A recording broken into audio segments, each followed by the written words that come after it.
Murphy, did you know even after experiencing abuse, healing is possible? Wow. Did you know that even in the healing, there is a process that you must go through? And on today's show, we will talk about healing and the process that you must go through in order to experience complete and total restoration. Stay tuned and we'll be right back.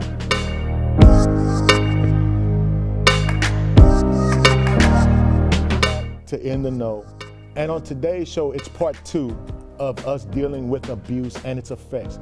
On this show, we're going to talk about the healing process, and even for the signs and even for the things that you look for even in an abuser, and what they look like, because it's not about the way they dress, it's not about how much money they have or anything like that, but it's an emotional state that causes the abuse itself.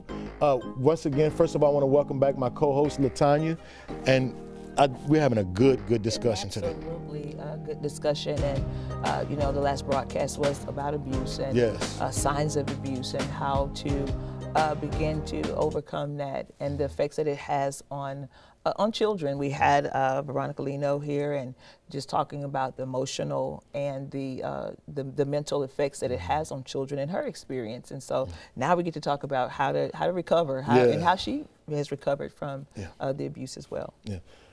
And we also want to welcome back our guest, Veronica Lino. Glad for you to be back with us. Thank you for having me. Yes. And we're going to talk about, on the first part where you talked about the abuse that you witnessed as a child with your mother and father, and how difficult it was as a child experiencing that. Mm-hmm. And now we're going to begin to deal with the emotional and the healing process that you had to go through and that you are going through while dealing with the effects of the physical abuse. Right. So tell us, there was something that was mentioned in the break that we talked about, the feeling of hopelessness. Right. Can you elaborate on that a little bit while we have a chance? Yes. While growing up in that situation, of course, it's one where you do feel a state of hopelessness because you're a child and you're seeing it.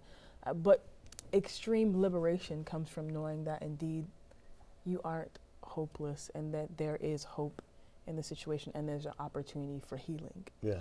And that, especially for children who are in that situation and they go home to it every day, to know that there's freedom and liberty in God. That sounds so like cliche, and I honestly cannot believe I'm saying that, but then for them to hold on, especially children, to that hope and to that future, because hopelessness and depression and anxiety, those are 3 friends that love to hang out together, and associate with that is maybe not wanting to be here, suicide, and those are things that people also don't talk about. And I had to personally hold on to hope, because there are also moments in my life where I did not want to be here, and people don't know that. So my extreme struggles also were, do I still want to live with the things that I'm dealing with, and not seeing my value and my worth. And so there is hope beyond that in that situation. So a lot was addressed just right there. Yes. Anxiety, depression, hopelessness, suicide, Right. and not even the part that we didn't discuss, the anger and the murder. Yes. You know, all of these things, it affects people in so many different ways. It does, and again, we talked about also just monitoring our children, because you were a child in this situation. Monitoring our children and recognizing those signs, those symptoms of withdrawal or overdressing or not wanting to participate, you know, tapping out, the anger you talked about, also just throwing that basketball so aggressively against, you know, the backboard, and just watching those things so that we can help our children in particular, because these are the things that they're experiencing. And if you've been silenced, like we talked about before, and you leave home and it's like, tell no one, and that spirit of fear, because you're afraid, like, they're going to come and take us, and abusers will tell you that if you tell anyone, they're going to remove you from the home. And the big thing was, you know, the cops are going to come, you know, and at that point, you know, police and law enforcers were looked at as they're the bad guys and they're going to come and remove you. Even now, I believe some people are probably afraid and scared to death of law enforcement, because of, I've always been told they're bad, they're going to come, they're going to remove me from a situation. And so as we talk about that, and you talked about not wanting to give up. We do have children. We didn't hear it when I was growing up. When we were growing up, committing suicide. And now we're seeing it constantly, whether it's abuse or rejection or bullying, where children are actually have those thoughts, and they have to have and know that there's some hope. Right. Yeah, that's true. And she found it in Christ. Yes. She found it in Christ. And Christ is our hope. You know, some people look for it and turn to drugs. Right. Some people turn to alcohol, gangs, whatever the case is. Some people get addicted to whatever just to ease the pain and the relief. And, you know, some people, believe it or not, get addicted to anger. Yes. They get addicted to all these different things that causes them to become an escape. But if you don't deal with the matter, it will still be there. Right. And I personally tried several different avenues, and they did not work. And I got to, it was just hopelessness after hopelessness after hopelessness. And then I found my true hope. And I took up actions that were towards life. Like actions that were going to help me live and not die. Wow. And that's what good. people, Good. and that's what people need to know, because we will feel hopeless. And as a child, you will think that ending your life is what's right, especially if you can't get out of the situation. But to encourage you to choose life. And we even will choose food. Like even me personally, like even now, people won't believe me, but I have to pray not to be gluttonous, because I even now still battle with not burying my emotions or myself and finding my healing in food. Yes. Or even in the good, in working out, because that can also become an idol as well.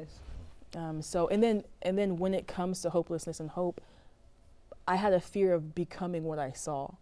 And that's something that I still have to, that I still work through, because I personally know there are characteristics in me as well that I need to work out, that I need to have worked out as well.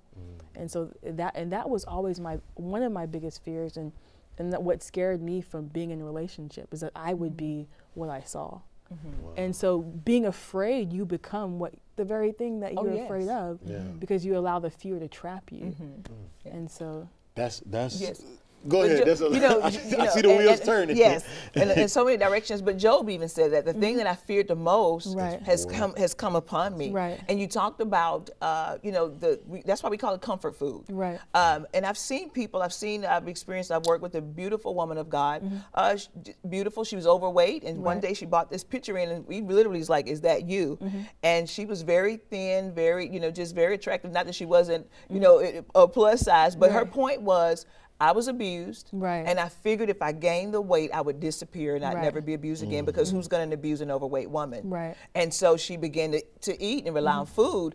And so for so many reasons, we do so many things. But you also talked about doing the good for the wrong reasons and with the wrong motive, because sometimes we think, well, I do this, I do that. But at the end of the day, you're masking. We mask and we do good things. But the motive behind it and the reason behind it is we're wounded, or we're hiding ourselves, or we don't want anyone to see us, or sometimes we want everyone to see us, depending on your personality and the abuse that you suffered, or how you process things. And so we can do the things that people can see, and then we can do the things that people don't see. That can either way. We still, at the end of the day, we need to be whole within ourselves, and so that our driving force is love, and we're walking out forgiveness, and we do choose life. And one thing that she said that's sticking out now is she said she did the steps to basically want to live. Yes. To want to live, because in an abusive situation, it causes you to, like you said, want to kill yourself and want to die, but you took the steps to say, I'm going to live. There is hope. There is value in my life. And a lot of times that are some of the effects, worthlessness. Yes. And we want people to know that it's not your fault, and that there is value in you. Just because a person doesn't or makes you feel unvaluable doesn't mean that you are not valuable. Exactly. So you have to find value in yourself. Is it easy? No. No. But the first step in finding value is recognizing and being able to get out of the situation. Yes. Mm-hmm. You know, being able to escape the situation and saying, I'm too valuable to allow this to continue on Yes. in my life. Exactly, and you know, and just even on the Bible talks about He provides a way of escape, but knowing that we are who God said we are, and that you don't deserve it. It's nothing, because sometimes people think, well, I did it, I deserve it. No, you don't deserve it. You don't deserve to be physically abused. We try to tell women, well, you wouldn't have been assaulted if you wouldn't have had that on. Right. And so we don't deserve to be abused in any type of way, mentally, physically, emotionally, at all. And you have to know that there is worth there. Yeah. And another thing, since we're talking about the healing part, I know there has to be the process, and I'm saying that not just that asking, but I know that there has to be a part of forgiveness that must take place. And I'm sure you had to go through that as well. Yes, I did. It was amazing. Changed my life. My brother and I, we had our Bruce shirts on yesterday, and that's the story behind what I'm wearing. We had our Bruce shirts on. We used to want our father not to be here, like dead. We would pray that.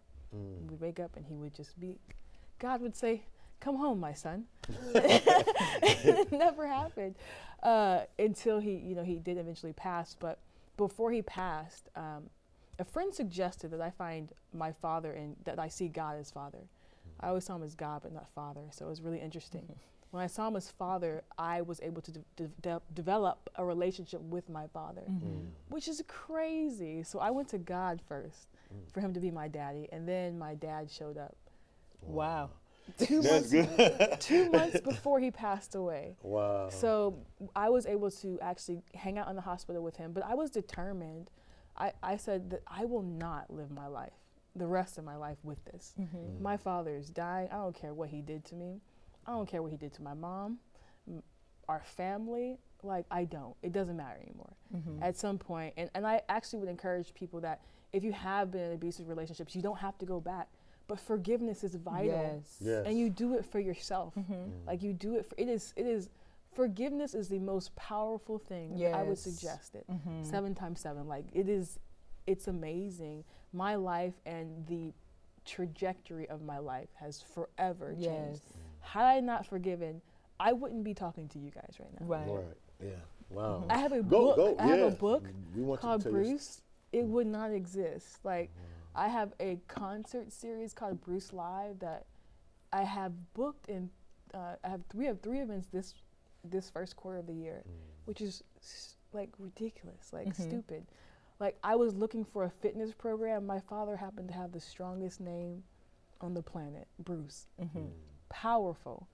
And this all happened because God allowed me the strength to forgive my father.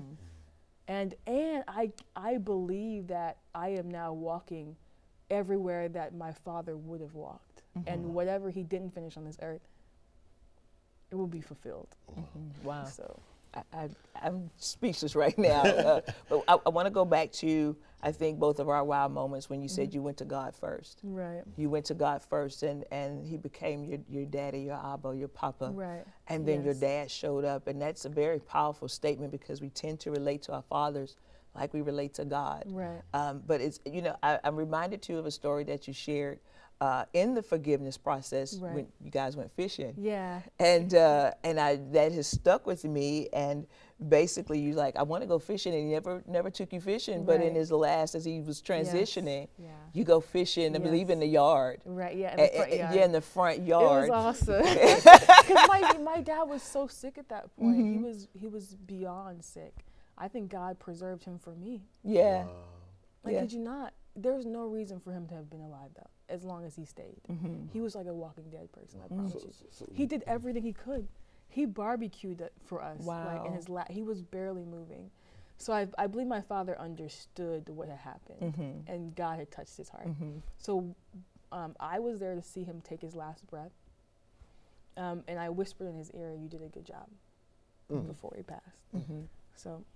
That says a lot. Yes. Oh man, this is powerful. Yes. It's healing at its finest.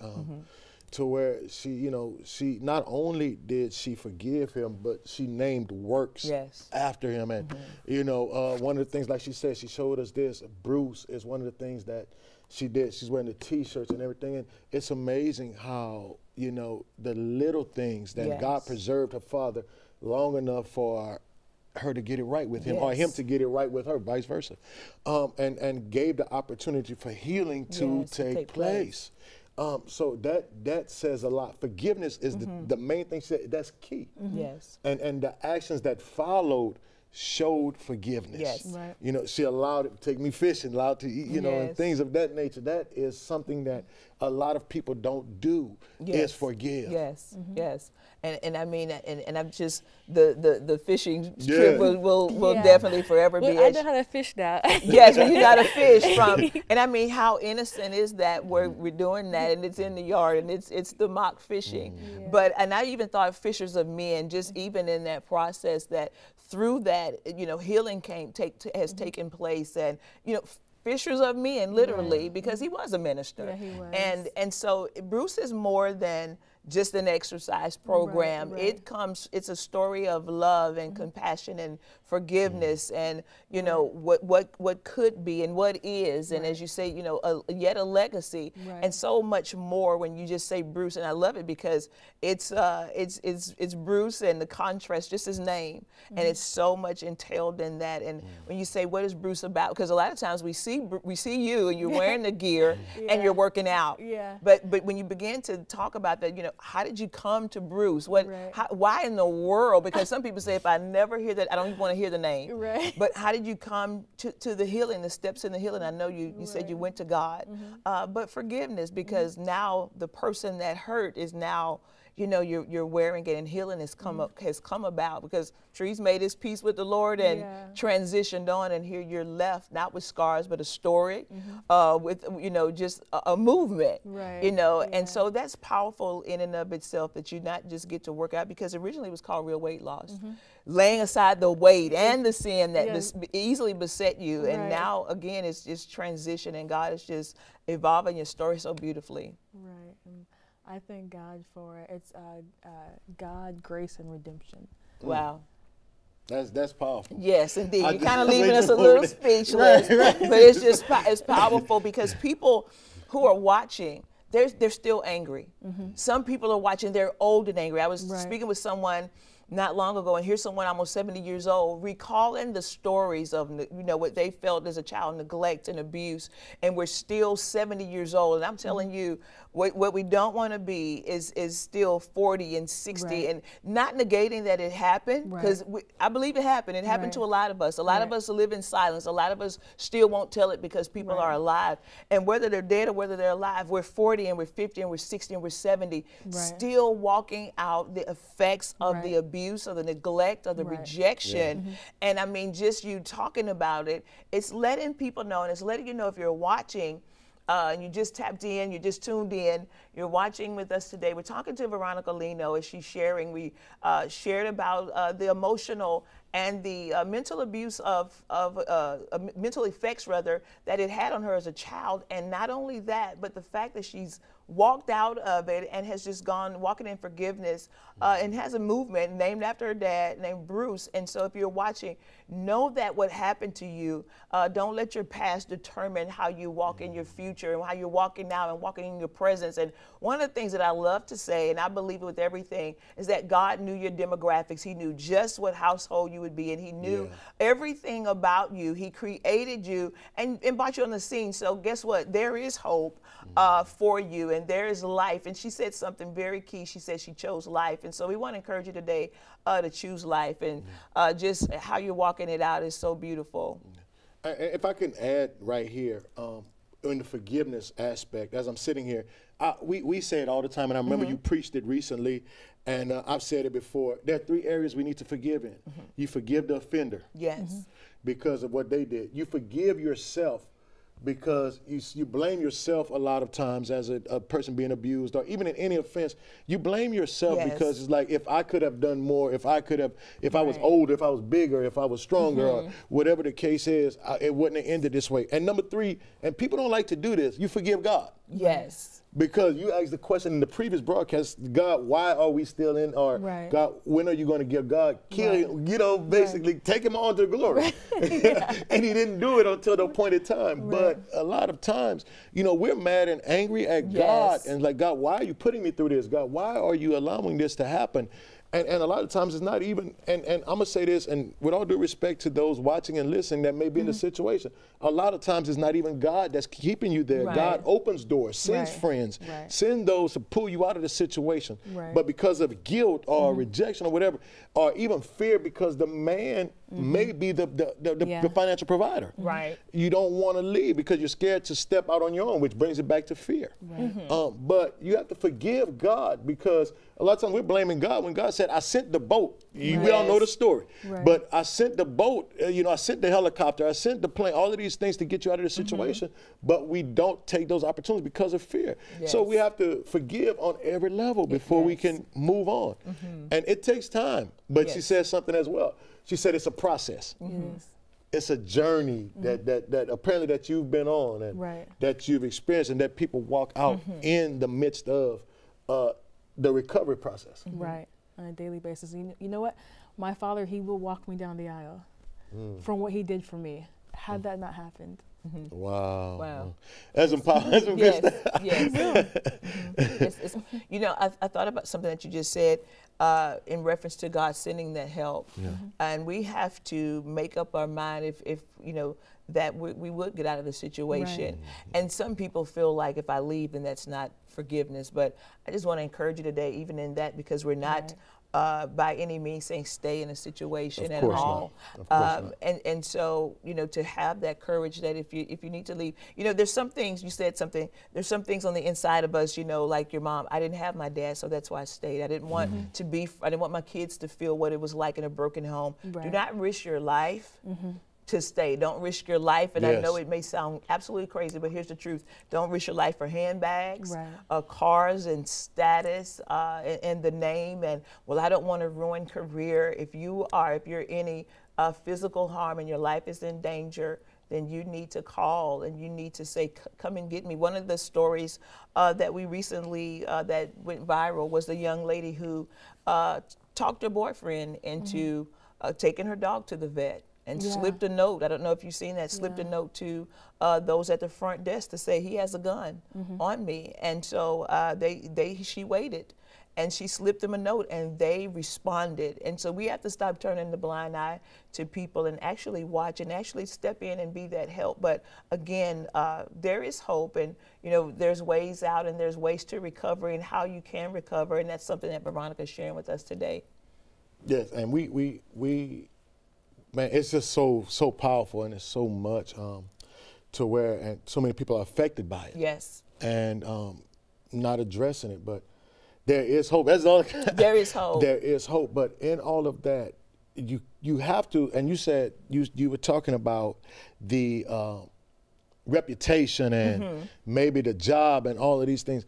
They can get another job, but you can't get another life. You cannot. You can't get another life. You can't get those years back. You can't get that emotional state back unless you leave. You won't get the years back, but you can begin to live from a different place and begin to make the decision, hey, I'm going to live. I'm going to live my life. But you can't do that while you're still in a situation. Exactly. Tell us more exactly about, you know, some of the things. I know you do the self-talking and motivations. What are some of the actual things that you did? Because I know for me, one time when I was trying to work out some things, it was a consistent of reciting of scriptures, and this is what I depend on, this is what I rely upon until that thing is manifested in my life. And I know some people work out, some people, for me, I had to do the scriptures, but for those that say, I'm clueless, I don't know where to start. And I know we can say forgiveness, but what are the action steps actually to, for you that you actually did to say, I'm going to begin my journey on forgiveness? I started 10 years ago when I was 21. Wow. Because I was just angry. And this, I'm not trying to promote the book. No, go for it. I must be honest with you that you asked me, but in this book, it is the process. This book is the process. Wow. And again, I changed the name of it because is my father's name. But in this book, what you do is you'll write, and this is exactly what I did. I would work out. And in my workouts, I said, I need you, God. Because if I have a Coca-Cola waste and I want to drive off of the bridge, it doesn't matter. And I was tired of it. And so in the process, I write a scripture. I would write a scripture.